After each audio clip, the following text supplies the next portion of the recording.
So in the last episode, I gave the R36 a bit of a mechanical overhaul, namely a brand new timing chain, a new flywheel. This was a pretty big deal for me as I've never actually taken on a job like that, but thankfully it all worked out well in the end when we went for a startup. Oh wow, that's smooth, that is. But despite this, we still have the issue of this car being completely disassembled over the past year from a visual perspective. There's literally parts all over my unit, so it'd be good for them to return to their rightful place, along with a few nice upgrades, of course. Right, so I hope you guys are doing well. I know it has been a while. Technically, I haven't actually uploaded since last year, which is crazy, but believe me, it wasn't my intention. Unfortunately, I got quite sick in January, so I put everything on hold.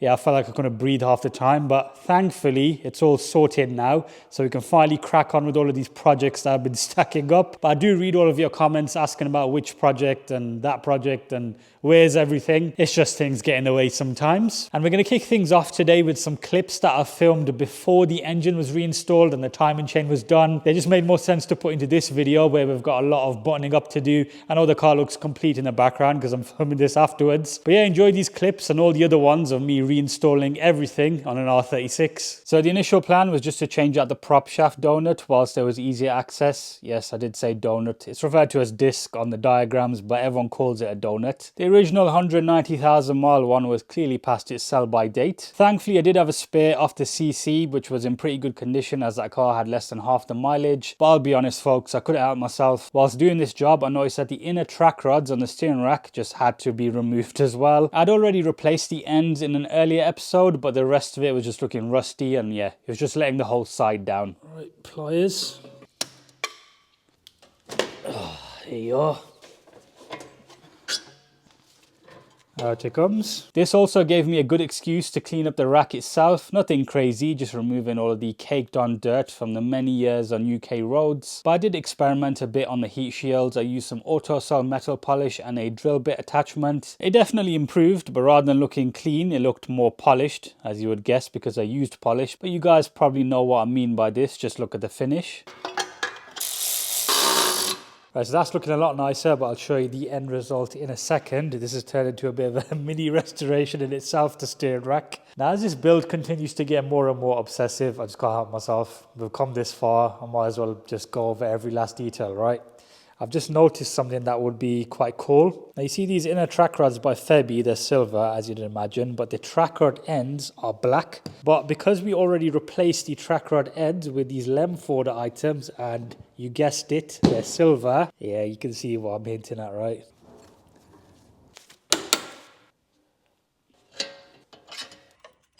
I think I am going to have to put a cap on how much cleaning I do on this car because this build might not get done till 2030 otherwise.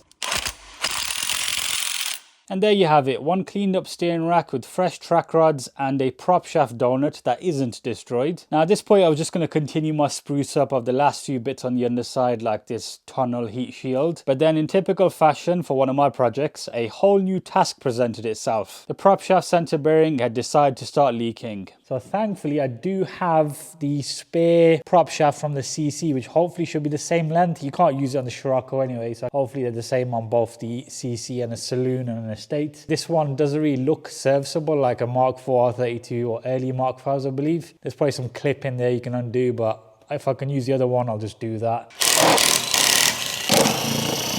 Full of dirt.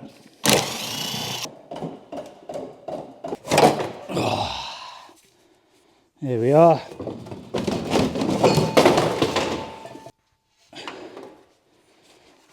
Now we're going to revisit the whole prop shaft situation shortly, because next on the ever-growing list of things that I wanted to do was to remove the rear bumper, mainly because I spotted some mud hiding back there and I decided it no longer needs to be there. Looks like we're removing these lights.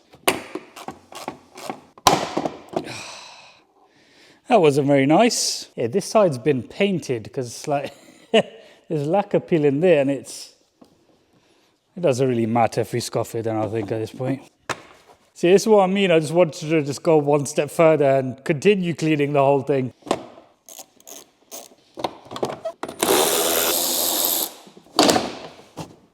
Ah.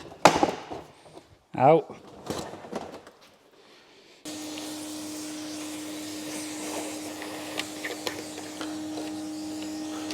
spider webs absolutely everywhere. It's the story of this car's life.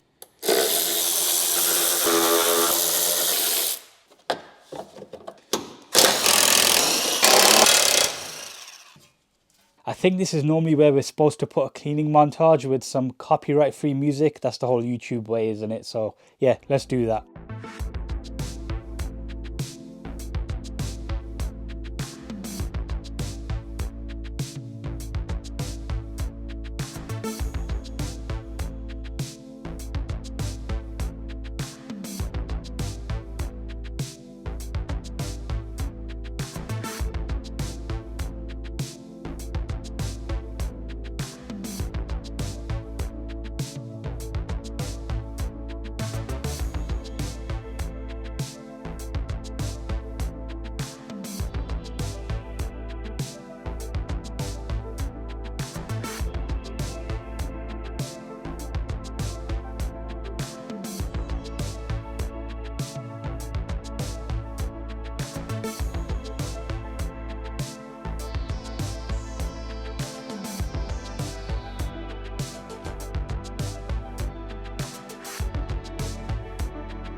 So that's the back of the bumper and light area looking nice and shiny.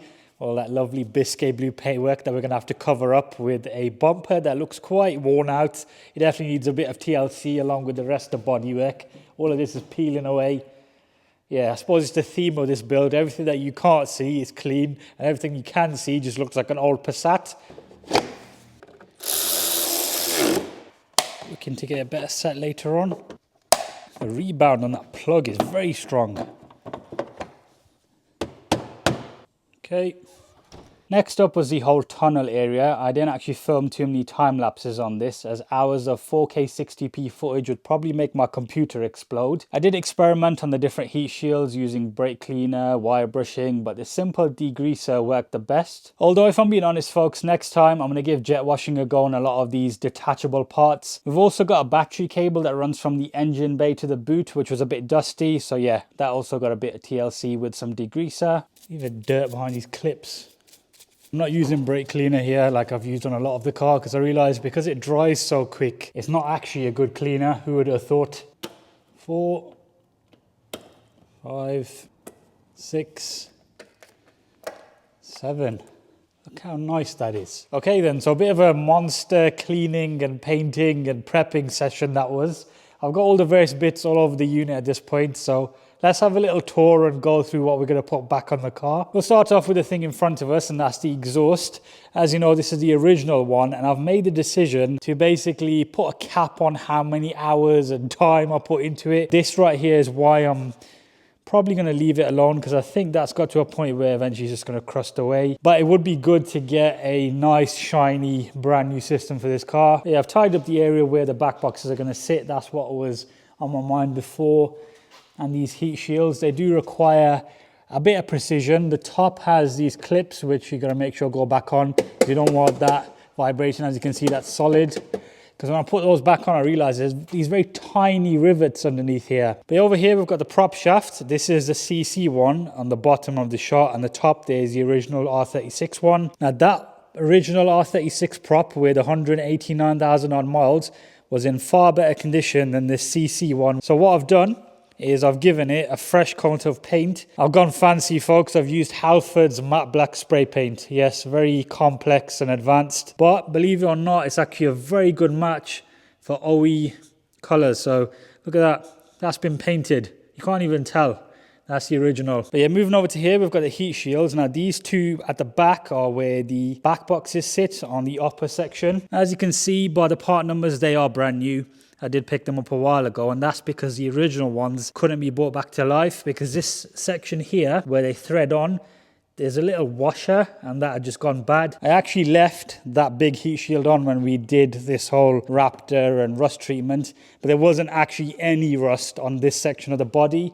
Most of it was back here. So generally this car is very impressive for such a high mileage UK example. Obviously most of this stuff here looks great because it's brand new as expected. I don't fancy getting any winter dirt on it. That's the only bad point now. But yeah, here's what it is. If you're enjoying the video so far, make sure you do subscribe. And yeah, let's continue. It's kind of tricky to get this looking like that, unfortunately. These are a pain to put on as well. Number 2. Quite a fair bit of force to get off this. Because this is layered with the other heat shield, you can't technically clip it in, but let's do that so we can hold it up.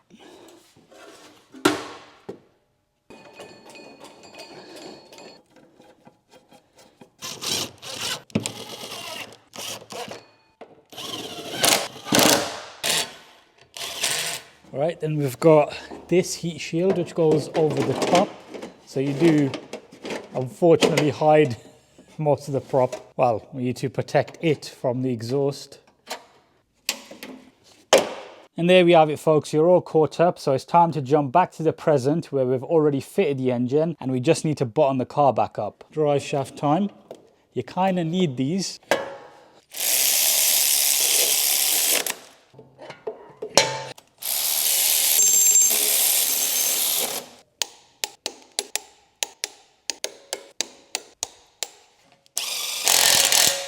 Subframe time. Have any of you actually been keeping track of how many times I've done this exact shot? Because I'm pretty certain it's at least 4 or 5 times with this exact platform because, well, they all look the same. Passat, Scirocco, Golf, Caddy, losing track myself. Get that plug back in. Go on then. Nice click that. So we've got our lovely H&R anti-roll bar on here. Bit of blue. Who doesn't love some contrast? These have got a bit of a chrome vibe going on. Not bad, don't mind it. Contrast and all that. Everything's straight, no sign of cross-threading. Don't you just love the sound of screws just slotting in perfectly? And of course a ratchet. This bracket looks a bit filthy, doesn't it? I'll get a cloth in a second. This needs to be nice and red. Can't be having that, mate. I'm not gonna get out some £50 chemical or something. I'm just going to use water. I didn't even realize they go that bright. They look almost ridiculous now amongst all of this silver. Don't really like doing this, but there's no bit on the end, so hopefully the thread's okay. Now, for those of you who are unaware what on earth this little thing is, it's referred to as a pendulum mount or a dog bone mount. Not every car has it. There's different variations depending on the type of car you have. But on these VWs, it essentially ties this engine and gearbox to the subframe. And obviously, as you saw, the subframe is now bolted to the car. So it basically keeps everything nice and stable, as we can see here. Especially with the chaos of getting that in. But on the topic of movement, you may recall at the end of the last video when we started the car back up, there was a bit of hesitation even after the timing chain. I was thinking it could be a misfire at the time or maybe a vac leak, and obviously the diagnostic tool stated that there was no issues. But there was also the fact that this wasn't attached. So yeah, hopefully now when we restart it, we can see if there's any difference before and after, and if it's still the same and moving all over the place, we need to investigate further.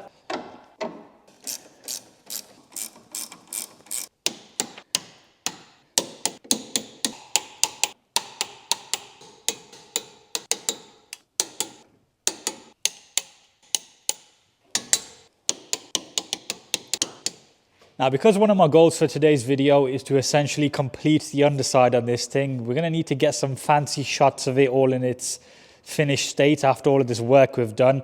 And we can't do that with this horrid looking DSG sump. It's going to get in the way and make it all look terrible. It's literally rusting away. Yeah, this is a brand new one, non-rusty. It's got a gasket on there, so we're going to unscrew that.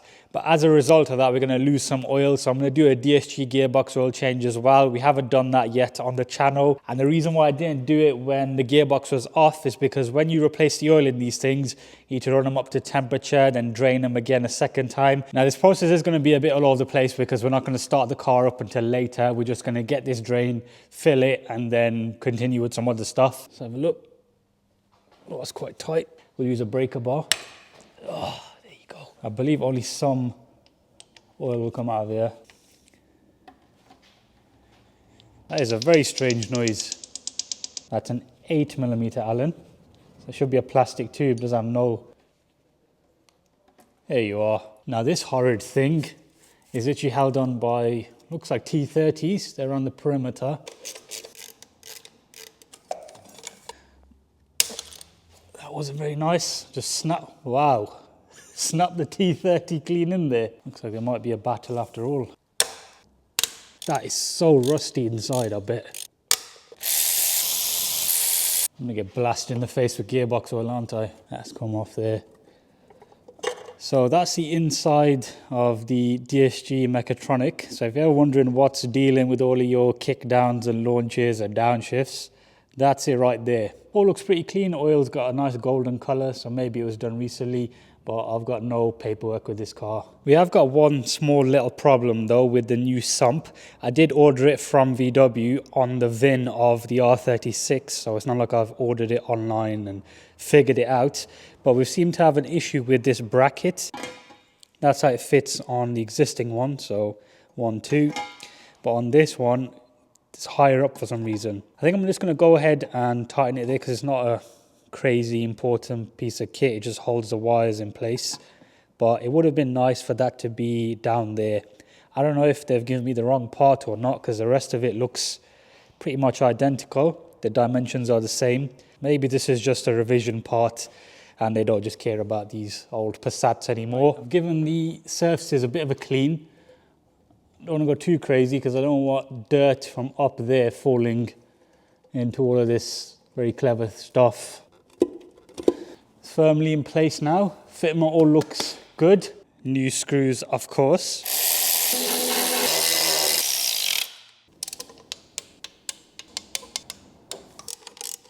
Okay, that's all secure. So what we'll do now is we'll head into the engine bay and get the old filter out. That's the DSG oil filter right there. So we're going to get that out. I don't know whose clothes these were. They're going to come in handy now. Top tip, go to your local parts place. 10 kilo bag of these. No point spending extra money on microfibers if they're just for, well, catching old oil. Looks like a 24 mil, that is. It's only meant to be like 25 Newton meters, half of these filter housings, but there's always some Hulk doing the gearbox oil changes and engine oil changes on the cars I get. Okay, filter's still in there. But I don't think that's original. Hope not anyway. It's got some weird white marks on there. So just like an engine oil change, we'll put this in and then the cap will change the O-ring. That's sat in there. Oil from the old filter. Isn't rocket science, folks. Isn't rocket science. Okay, now I'm going to start putting in some gearbox oil. So first things first, get this inner drain plug back in. I think you can just go hand tight with this. It doesn't need to be crazy. Should do the trick. I've got this filling tool off eBay. You can use it for a number of different transmissions and what have you. The quick release fitting on the end. And yeah, of course, this is what we're going to be filling it up with. This is genuine DSG oil. Now the capacity isn't so clear cut. They say you need around 5.5 litres for a change, but you don't really get all of it out. So let's just put 5.5 in this, start filling and just see how we get on. So that filling tool comes with a bunch of these adapters, which is going to come in handy for various other projects, I'm sure. And this is the same thread as the drain plug, but this, there you go. And pretty much all you need to do here is start pumping your fluid in. So I'm going to do this for a bit until we've got all of our liquid in the gearbox. I heard it takes up to 2 hours to pour it through the filter housing. Yeah, nobody's got time for that. Not bad for 30-40 pounds. Right, so we're going to take a break from all of the messy stuff now, as it's time to actually address things that you can actually see on the car without having to put it on a 2-post lift. As most of you know, clean headlights can either make or break a vehicle, and with mine having done 190,000 miles, they clearly needed a bit of attention. I had a few options here. One was to get brand new headlights, but after finding out they're £800 each, I decided to close that tab. Second was to get new lenses. Apparently a few B6 Passat guys on the forums have had good results with these AliExpress ones. wheels. So I actually ordered some, they arrived, and I swiftly decided they should just stay in my shed. Look, I got nothing against them, but I was just worried in case they have a different light deflection to OEM, or we might have silly issues like condensations when they're resealed. I may give them a go in future, but for now I decided to go with my third option, and that's sanding down and polishing the originals. I figured I'd let a professional do this, so I decided to give the guys at MCC a call. We've been coming here for years now, and long-term viewers will remember that insane transformation they did on that red R32, which was looking very pink to begin with. Now their process involved 2000 grit sandpaper, rinse and repeat quite literally, and then they went over it with some cutting compound to bring back the clarity. But then there's the part that I was most excited about, and that was putting on some paint protection film, or PPF. This will keep them looking fresh for the foreseeable future and prevent any further damage from the sun or stone chips on the motorway. Overall, I think it's a pretty solid transformation for a pair of old headlights. They're never going to be brand new, but it's far more presentable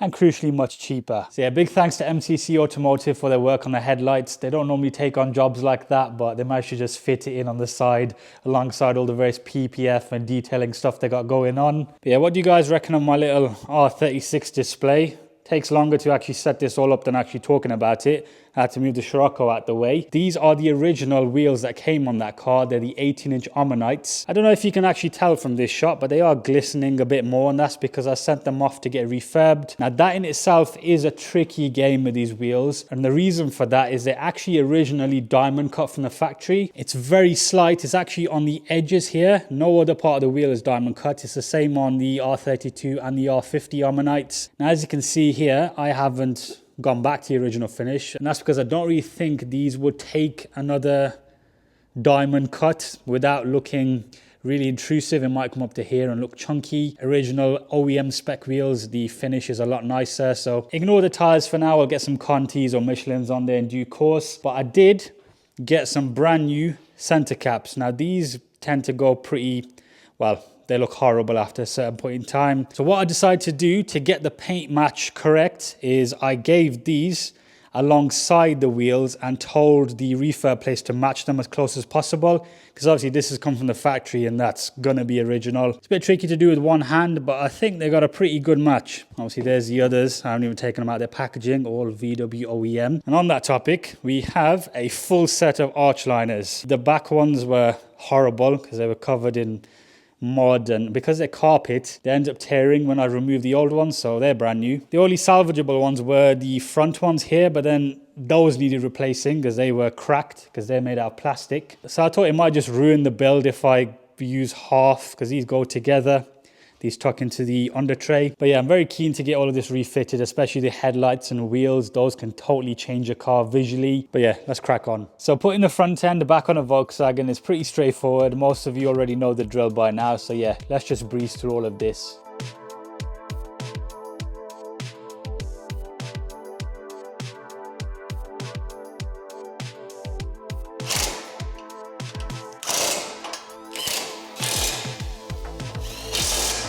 Headlight time.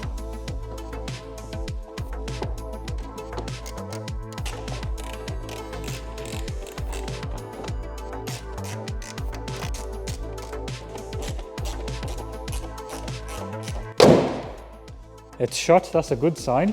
Ooh, that looks good. Twice a good measure. So that latch works.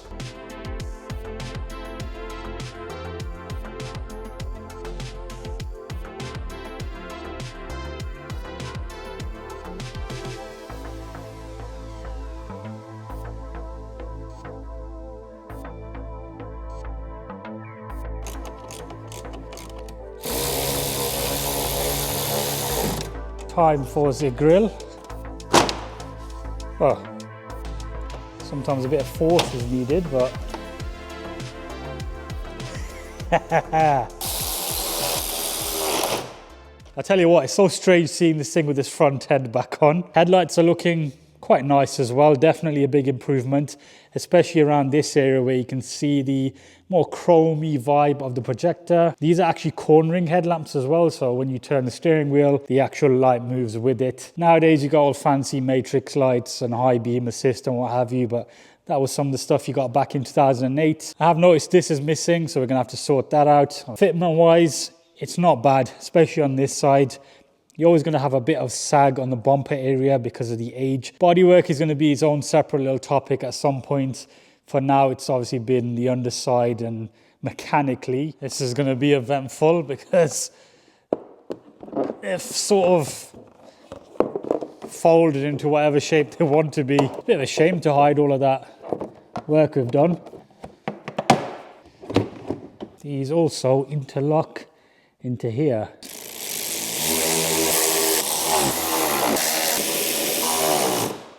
Brand new arch liner on the front, secure. Should be a bit more malleable, this one, because it's carpet. Now, I know there's a few different schools of thought with carpet arch liners. I remember my EP3 Type R had them on the back, and that caused it to start rotting out its rear arches. The thing with these, I did try and see if there was like a plastic equivalent from either a B6 or B7 Passat to try and prevent these getting soaked. But then I couldn't find anything, and I thought, okay, it's not actually that rusty back here after all of this time, and these should help suppress a bit of the road noise. So I thought we'd just stick with the original design. It's working so far, and bottom line is I can't find an equivalent one. Now that we've got the arch liner sorted, it's time to fit those freshly refurbed wheels, but I thought I'd spice things up with some 10mm spacers all around. I opted for the H&R brand, so at least it means they're good quality. You don't want any vibrations or silly little issues. And it also matches our anti-roll bar kit. Yes, that was on purpose. Details, my friend, details. We'll see how they sit, because the offset isn't too bad on the R36 Harmonite. I'm loving this contrast right now. I know it's just a plain silver wheel, but when you get the exact paint code, you can see all this little flicker in there from the metallic against the coilovers and the freshly painted brakes. Before I put those lovely new center caps on, I'm going to lower the car down and torque the axle bolts, because I haven't done that yet. It's just to stop the wheels spinning. I'm not going to fully put it down, but I'll just get it so the tires are touching the floor.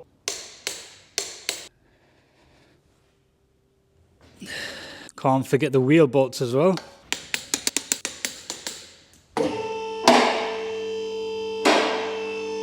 Now, just so you folks understand why I'm banging on about center cap so much, these are the originals. So you can see this one, the VW emblem's still stuck on, but the outer edge is just, well, they call it white worm, I think. There's no way of sorting it out. You could paint the whole thing, but then you won't get this little chrome edge, whereas this beauty will be perfect. Look at the difference. Very reassuring, that is. It'll look even better when we get some nice rubber on there, but I think that's a pretty good turnaround for a 16-year-old wheel with 190,000 miles. I'm pretty happy with it.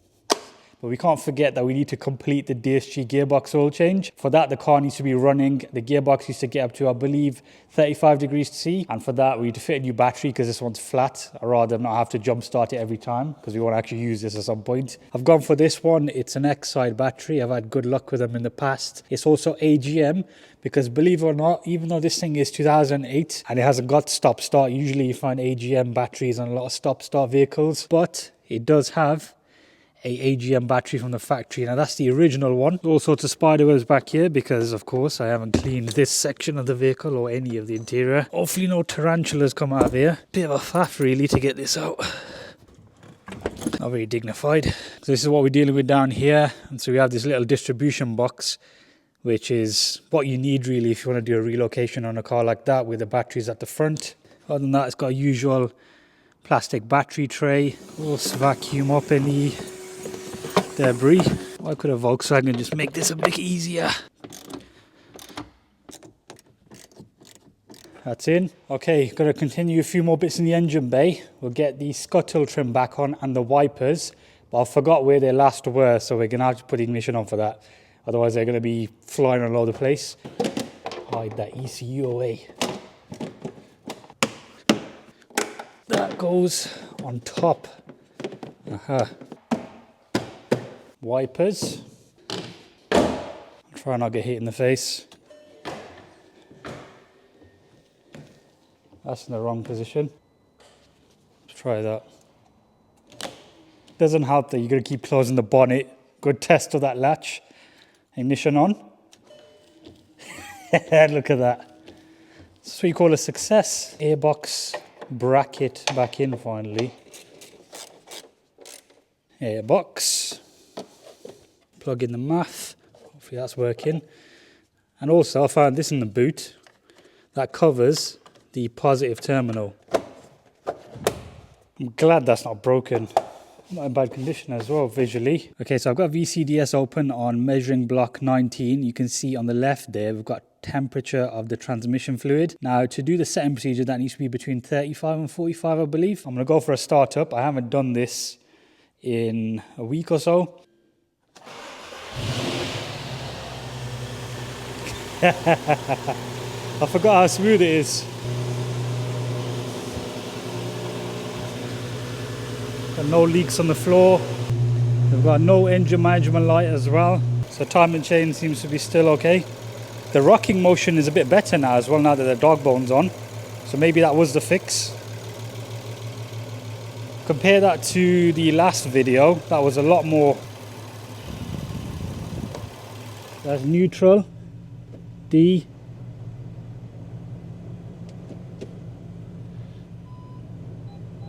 Reverse cam's working. I'm trying to speed up the temperature of the gearbox oil, so I'm just letting it run in drive. Strangely enough, on this side we've only got the front wheel moving, the back one isn't. Engine sounds good. This side's in full flow. Back wheel seems to be spinning quite a bit. Okay, sometime later, we're bang on 35, so it can't go over 45. So let's get the car up in the air and undo that drain plug. This is strange, standing underneath the R36 whilst it's running. Thankfully we've got no leaks. And it's weird undoing a drain plug. But in theory, not a lot should come out of here. Oh, fair bit. Let it drip out. This is all the excess fluid.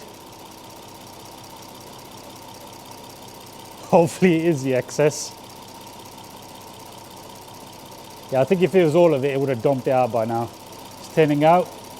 There we go. So apparently that's the level set. Yep. Perfect. I reckon half a litre or something like that came out of there. Not too bad actually. I'm going to start changing DSG oil and everything. Sumps on okay. Yeah, it's been so long since I've seen this with a side skirt on it. Fully changes the car. Not that much space with the wheel on. More trims. Bit of a shame to hide that lovely clean battery cable, right? There are a few marks on it, but it's going to get marks. It's literally on the bottom of the vehicle. And it's actually a lot better than some of the other ones I've seen on the other cars.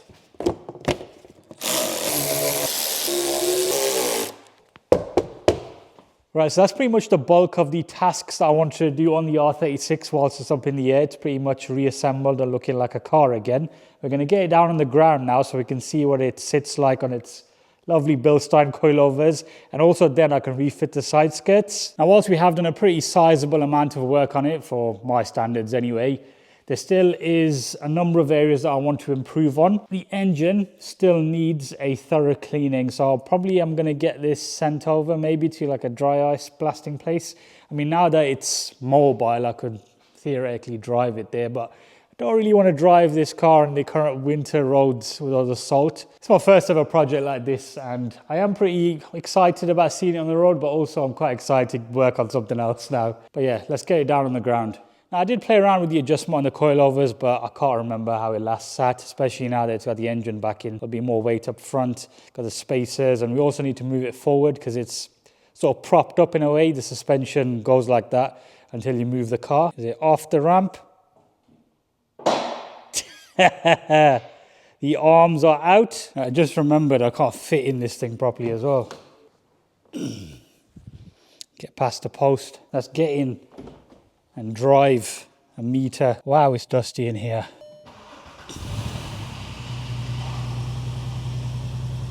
Quite a lot of vibration. He's driving.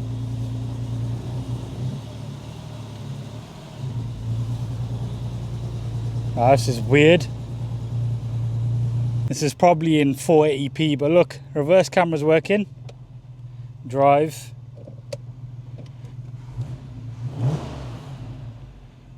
Bit of smoke. I've got no error lights in terms of EML. I'm not too bothered about tire pressure. Wow. I mean, the engine's good. I can feel some vibrations in the drive line that we'll have to sort.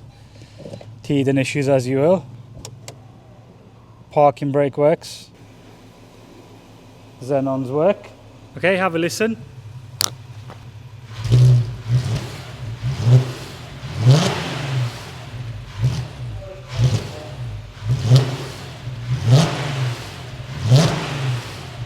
Bit of that coming out the exhaust. One big change, the engine's no longer rocking around, so that dog bone has done the trick. Right, let's switch off before we all get carbon monoxide poisoning. Bit of a pain this is. Something waiting. One way to do it.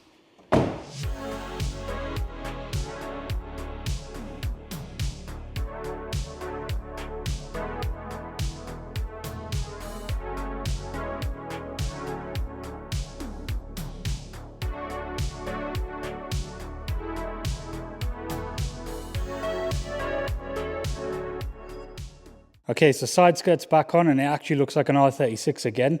Ride height wise, I think the front can go lower, but it's maybe more practical. The back is pretty much perfect for how I'd want it. I think the spacers work well. You almost forget what it looks like when you see it disassembled for so long. But yeah, folks, then we'll call it a day. That's episode 9. Let me know if you enjoyed it by dropping a thumbs up. Also subscribe if you are new. Now that this thing is off the ramp and mobile, I'm going to move on to some of the other projects I've got lying around. For example, all of you keep asking about the Scirocco. This is going to go ahead. This was a big hurdle that I need to get past to move on to those things. But yeah, definitely worth it.